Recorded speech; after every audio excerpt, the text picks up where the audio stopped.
Welcome to the Pleiadian University of Wisdom. This is how school should be and will be in the future, when we discuss more about spirituality and energy out in the open and allow it to be part of the educational system. I'm excited for that future, so this is an online school that I have developed. Today's lesson is going to be about transcendence.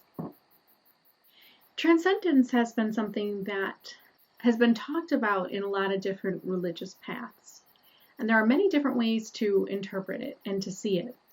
But if you come from a practical application of the idea, you start to realize that this is something that can exist in everyone's life, and it only makes life a more joyous experience.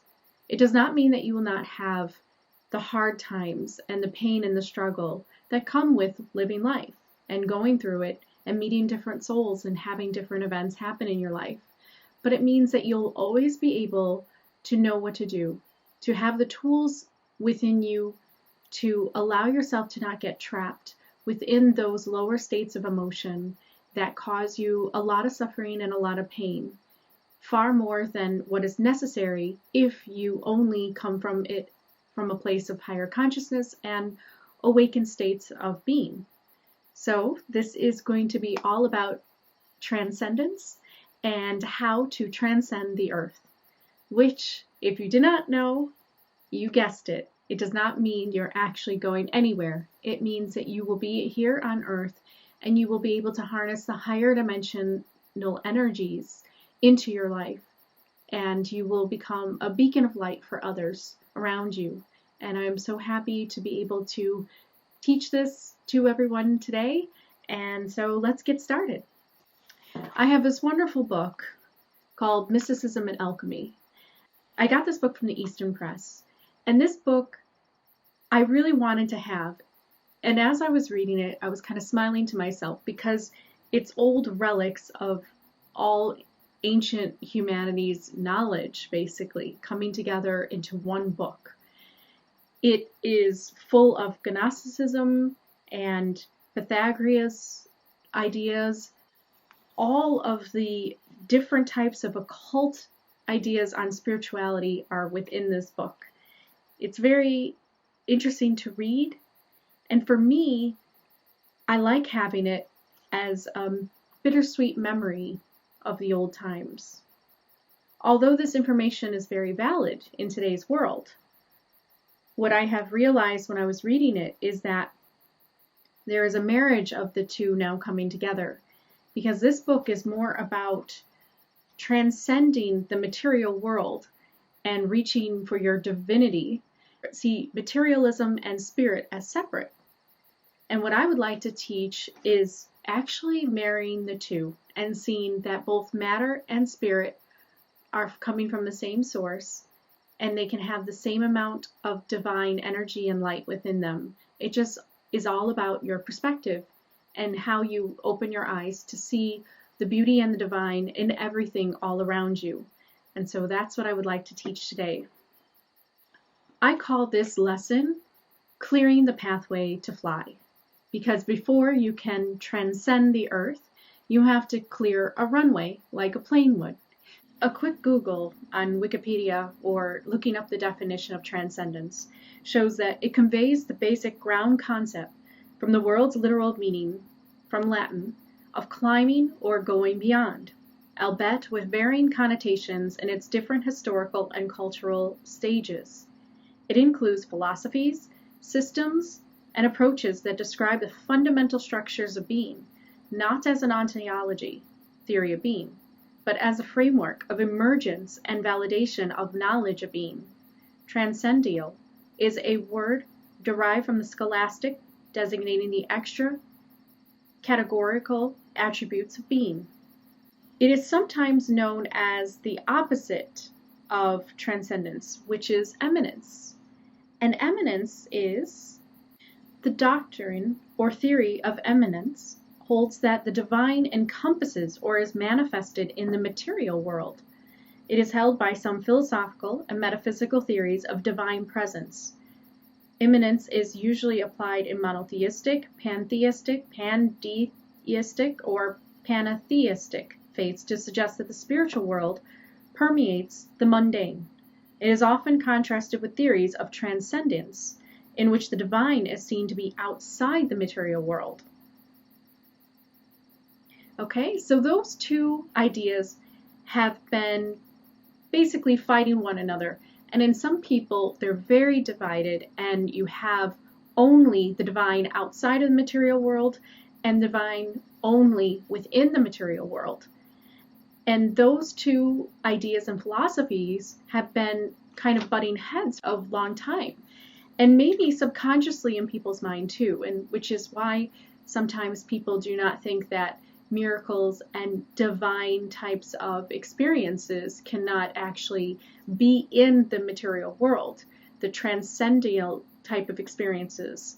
And so that is why we have such a division with that idea. But now we are coming to a time where those two ideas are becoming one, and people are starting to see and recognize transcendence experience within their material world and material life.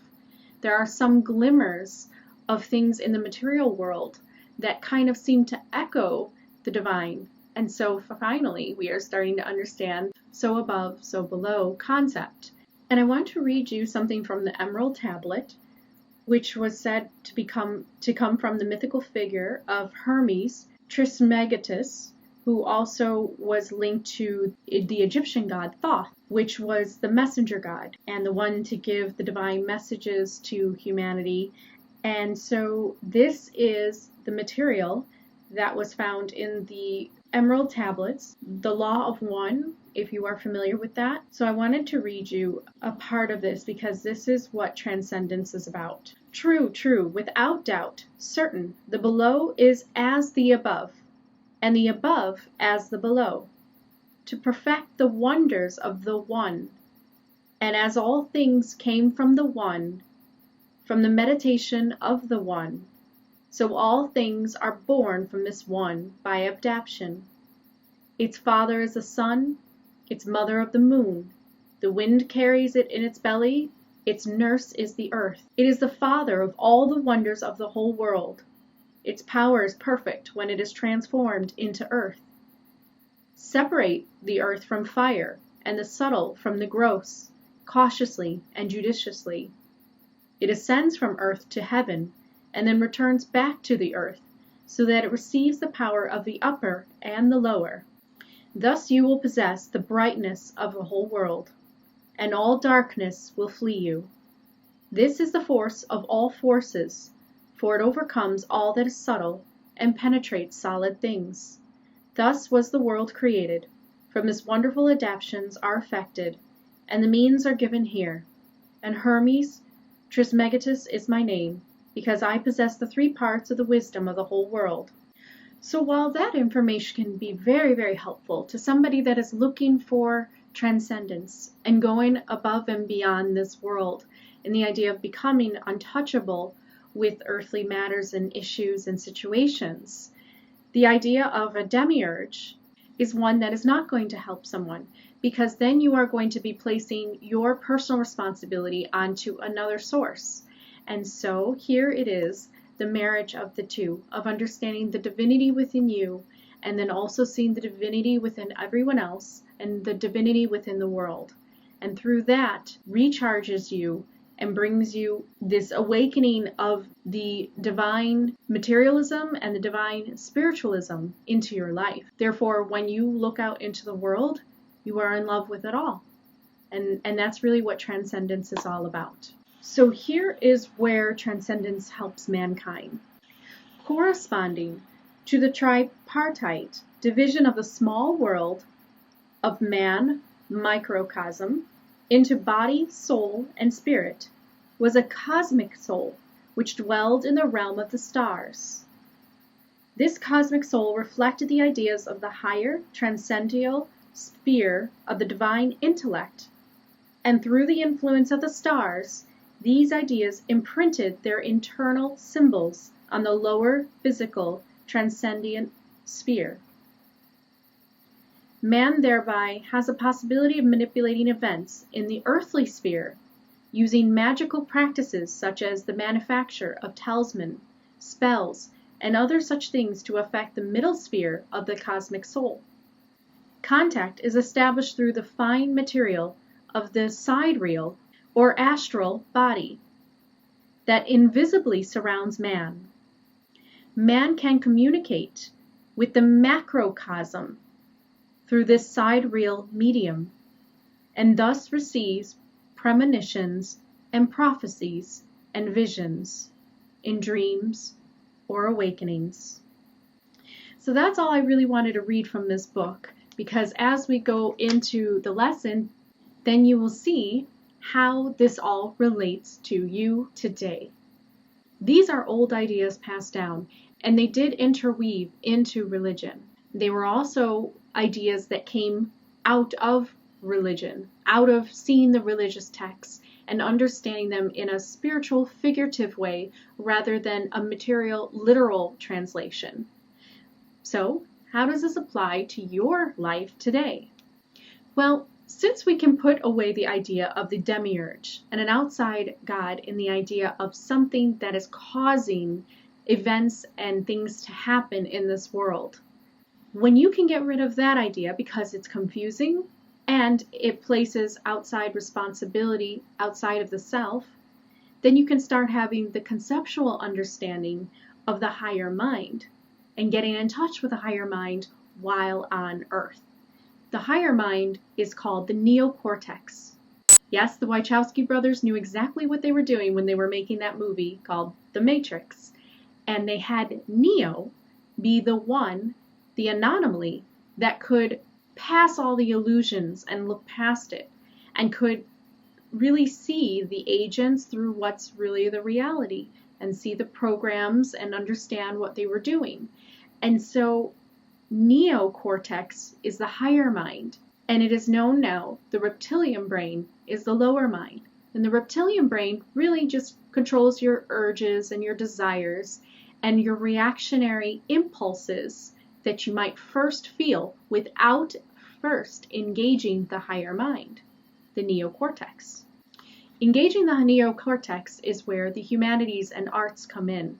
So art, music, philosophy, ethics, anything that has to do with bringing and expressing your artistic side and your creative side will engage the neocortex. That's why it is so valuable to humanity, because that is what allows the expressiveness of the higher mind to be on Earth.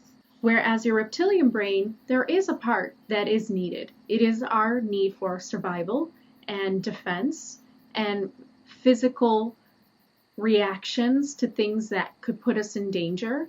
So it's not necessarily bad, but it can be troublesome when somebody just operates from the lower part of the brain, the reptilian brain. And so the reptilian aliens represent that urge to take resources, to be in full defense, and to react from the reactionary emotional mind.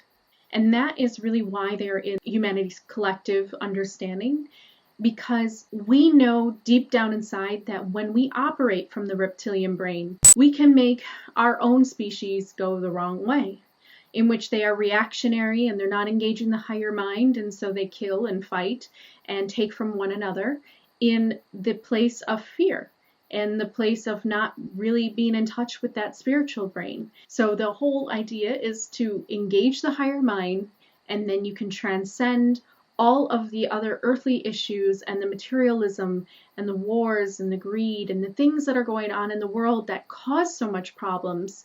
When you engage the neocortex, you are no longer occupied with those things, and you can see them for what they really are. The neocortex also does symbolize the types of benevolent and angelic energies that are helping the earth. The aliens and the angelics, that type of energy is connected to your neocortex. So when you receive messages or you have downloads or any kind of upgrades, that is really something that is affecting the neocortex, the higher mind, and is activating the higher mind so that it is used in your everyday life 24/7. And you don't have to switch on and off from the reptilian brain to the neocortex. You simply are always having the neocortex be available and accessible to you. And that's what this lesson is going to be all about, is how to awaken to both aspects of yourself, of having the reptilian brain, but then also having the neocortex, and how you can engage the neocortex in your everyday life, always 24/7, and even relax from that place too. You don't have to switch your neocortex to be able to relax. You can relax within your neocortex, and you can enjoy life that way. There's no need to go from the reptilian brain to the neocortex. The two can become one, and you can see them as one now. See and understand what the reptilian brain was all about in the idea of helping humans to survive and reacting physically to outside stimulus. But then you can always engage the higher mind to know where all of the things that happen in your life come from. And that's what, hopefully, at the end of this lesson, you will be able to do. And I could just be a reminder for you about this. And give yourself the permission to have it engaged always, because sometimes you may think that if you are always engaged in the higher mind, that it can be something that will tire you out, or it will be too overwhelming to live a life like that. But as I did say in one of my videos about the different versions of self within Tolkien's story, the elves and the wizards actually represent the higher mind. Being able to use the higher mind in everyday life will make your life seem like a dream, a wonderful experience. And like I said, you're still going to have hard things happen to you, and it's going to be painful, but you'll know how to deal with the pain, and you'll see it from a higher perspective. So I'm going to teach you some ways and exercises that you can do in order to teach yourself how to engage the higher mind and how to consciously recognize it as what it is. So you can always be connected to the macrocosm, as the Alchemy and Mysticism book was talking about, because the reptilian brain will connect you to the microcosm. It connects you to your ego and your subjective experience, because you're defending yourself and you're fighting off and you're reacting emotionally from there, and that's fine. But then you can engage the higher mind so that you don't get trapped within that and it causes you suffering states. So connecting to the macrocosm of everything will allow you to have a more peaceful life, because you're coming from that higher perspective, and really it just gives you a sense of understanding, and you'll be able to have a clear understanding about your life and know where things come from, and that will help you. And if you are already doing that, then you are on the right path to transcendence. So these are the exercises that I recommend, and you can write them down in a journal, or you can simply just listen. Number 1, meditation, and have a deep reflection time for about 5 to 10 minutes daily before your start of the day. If you are someone that has a hard time feeling connected to the macrocosm and feeling like you're engaging the higher mind, and you feel like that's a concept that's alien to you and it's something that you would like to learn, well then meditation is what's going to help you, because as soon as you do that, you get deeper and deeper into the soul, and you allow yourself that reminder, that little bitty reminder daily before you start your day, so that when things happen to you and you interact throughout the day, you have already kind of cleared your mind and got it prepared and understand where things are coming from. You will have an easier way to remind yourself when you go through some of the emotional traumas in your life during the day. When you start off your day with a little bit of meditation or self-reflection. Sometimes I like to just sit out in nature, and I go outside in my backyard, or I sit out on my front steps and I look out up to the sky and through the trees, and I just listen to the birds. That is also a way how you can kind of clear your mind and you can meditate. You don't always have to sit in Buddha style in a totally quiet room, but find ways that you can get in touch with your soul, your higher soul, and your neocortex daily before you start your day. That's what I would recommend. Number 2, before responding or reacting from impulse to hit back, if someone comes at you in aggression or they cause you problems and they start things in your life, zoom your mind out to a larger perspective to try to see theirs and where they're coming from. try to make it a goal to understand their point of view before responding. They may be wrong in their inability to see your side, and they may not know you, and they may make judgments, and they may assume things about you. And this is where we get, a lot of bullying in the world, because people base their opinions upon a subjective perspective of looking at someone, but they're really not actually going deep beyond the surface of someone and seeing who they really are. They're really not taking the time to get to know them in that way. So that's what I would recommend, is before you respond, give yourself a little bit of a chance to engage the higher mind first, and then you can respond. And then you can respond in a wiser way that will not get you into further trouble or escalate things and conflicts between one another. So they may be wrong, and you may be feeling that. So how then can you get them to see your point of view, which can cause less stress in your life and more joy for you when people do come to an understanding of your true intents? Because that's really important for every soul, is as we interact with one another, we want people to be able to see our true soul and express our true self and not be misunderstood or misrepresented in some kind of way. So how can you find a way that you can just respond to that person who is mean to you in the line of the grocery store? How can you understand where they're coming from and then show them also where you're coming from too? And you know what? Every time someone does that in their life, they open up the perspective of those around them. It is contagious. When you are engaging the neocortex and the higher mind, those around you also engage the higher mind. And this will lead to less fights and less conflict in this world, where we will be wise, sovereign souls that will engage the higher mind before we have physical fights and get into deep trauma and dramatic exchanges with one another. Number 3, immanence is seeing the divine in the material world as not divided by the spirit world. This may be easier to see in nature, to recognize the divine beauty within all nature and animals. You can practice this daily, and also when you get in touch with fantasy elements of this world, anime, sci-fi, fictional fantasy, music helps, and even engaging into the fairy energy and anything of the ethereal realms while you're on Earth. And if you're interested in that, it really does help, because what you're doing is you're bringing that divine, higher dimensional energy into your world.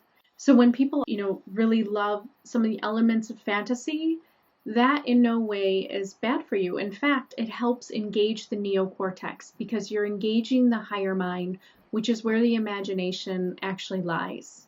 So I encourage people to feel okay about enjoying fantasy and enjoying the elements of the ethereal world in this world, because that only gets you in touch with the divine spirit within you. And also you'll start to see the world in that way. And that's really how you connect the two. Also, like I said, practice trying to see the divine in nature. A lot of you can, and that's why you follow my channel.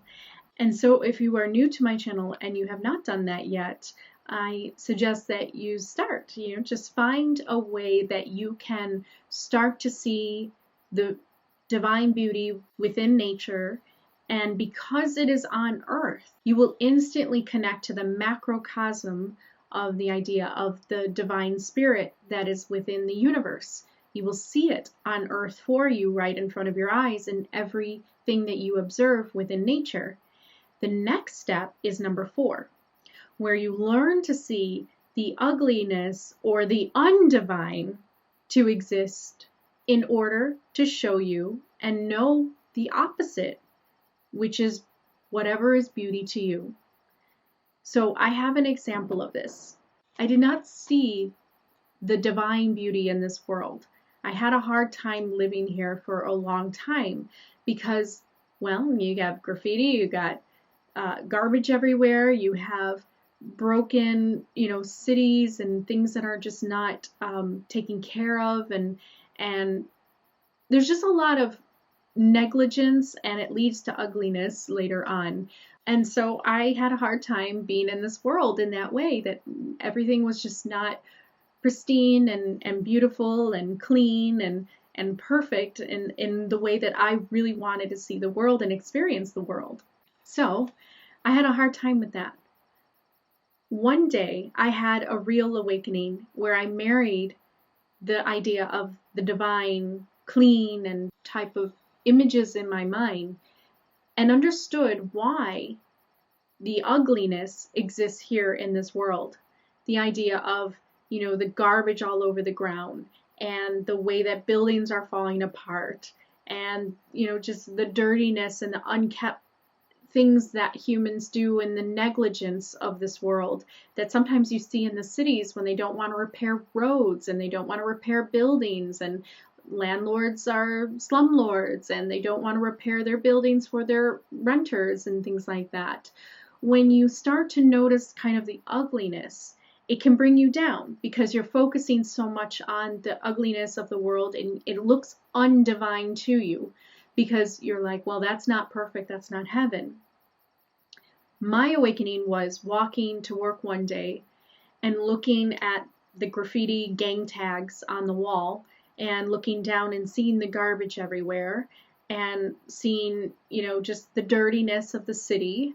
And I realized that exists in order for me to recognize and appreciate the clean and the beautiful things that I see within my mind. And when I can recognize it in this world, because it does exist, there are absolutely examples of that type of way of being and state of existence in this world. There are those souls that care for whatever it is that they create and whatever it is that they take care of, and they show it with keeping, the appearances of it very nice and clean and pristine and beautiful and updated, and they take care of it and they care about the actual quality.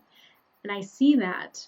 And so what I started to do was I married the two, understanding that there was beauty in the ugliness too, because without that, I would not be able to appreciate the other glimmers of beauty that I do see in this world.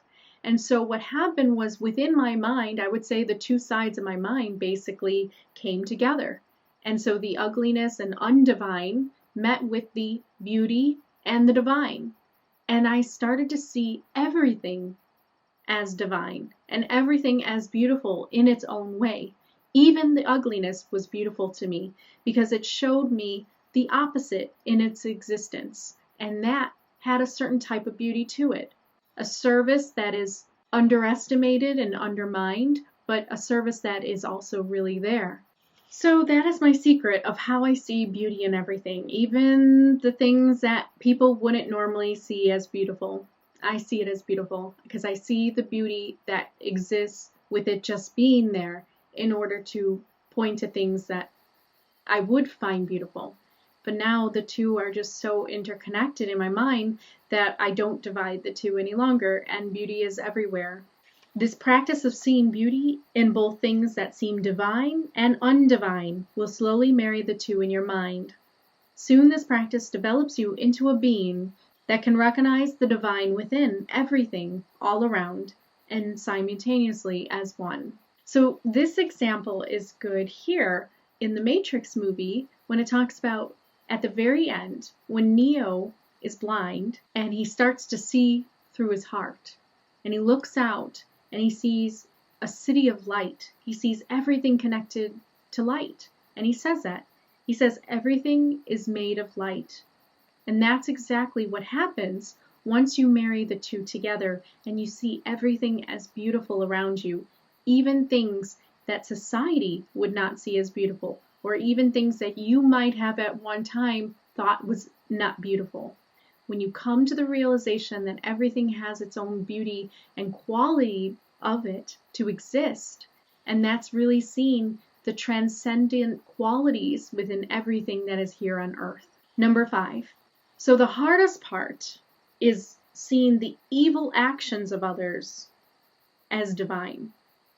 Where is the divine in that? Where is the divine in those that hurt each other and kill each other? Where is the divinity in that? Well, here is where it is. The divine glitters through what you and what I recognize as truth that that soul did not do at that time. Okay? So it's in the absence of the good that exists that you recognize and see the good. It is the recognition of the pain caused by that soul to another that creates more potential for good. Example is, teenager bullies another teen until they commit suicide. Then what happens is this. Society then recognizes the wrong in that act. And then empathy for that soul that died builds within the people that hear that news story. And in society, it develops an idea that we need to show more compassion towards one another. We need to grow the love in one another so that we can stop these types of tragedies from happening.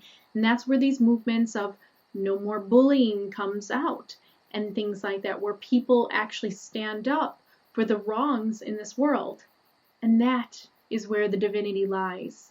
It is in what we recognize as what is right in the moment when we see wrong. And this is the cycle. The continued recognition between right and wrong based on the amount of pain given or the joy leads society towards an evolution of spirit and growth. And when you practice within each individual life, when you do this daily and you recognize what is the wrong or what is the right thing in terms of what gives more pain to others or what gives and spreads joy, then that will lead to the evolution of the soul. So you will go from the micro to the macro transformation. And this is how society actually reaps benefits from evil acts, even though they themselves are not good and we shouldn't have them in the first place. Nothing exists without a purpose. Everything exists for our growth and our learning. And so you can see that those people, unconsciously so, have been players within a very big plan and a theme to expand and to grow. And as Tolkien said, there's this beautiful quote he has, "The world is indeed full of peril, and in it there are many dark places. But still there is much that is fair, and though in all lands love is now mingled with grief, it still grows, perhaps, the greater." So even through the idea of losing people, of having all of the terrible tragedies on earth, and the grief and the pain and the suffering that it causes, love, the idea of love, as a force, as an energy, it grows greater. Even through all those tragedies, because we recognize what should have become, what should have been, and how we can get better. And that's how it grows. And that's what life is all about. Number 6. So the way to do this all, to start the transcendent and the soul evolution, is to believe in yourself. To believe that your soul originates from a higher place, vibrationally and emotionally, is really key to transcendence. And to believe in yourself that you are a vessel for that on earth. And so that you have the power to actually bring those higher thoughts and those higher ideals from the higher dimensions into this world. You must believe in yourself. That is key. The quote, "Be humble for you are made of earth, but be noble for you are made of stars," is very true here because it is about balance. Balance brings transcendence to a person because too much ego is the microcosm. That's your experience, and it's you only relating to yourself and focusing on the self. That's microcosm of the universe. But too much microcosm all the time, it brings arrogance, inequality, war, because you're moving from the micro. and you're thinking about the self. So this is what brings the greed and the selfishness and those types of acts. But the moment that someone gets in touch with the macrocosm, then they start to gain higher perspective, and they gain the perspective of others. And so their actions will not be selfish any longer. They will be for everyone, as well as themselves. Of course, you're here to do that.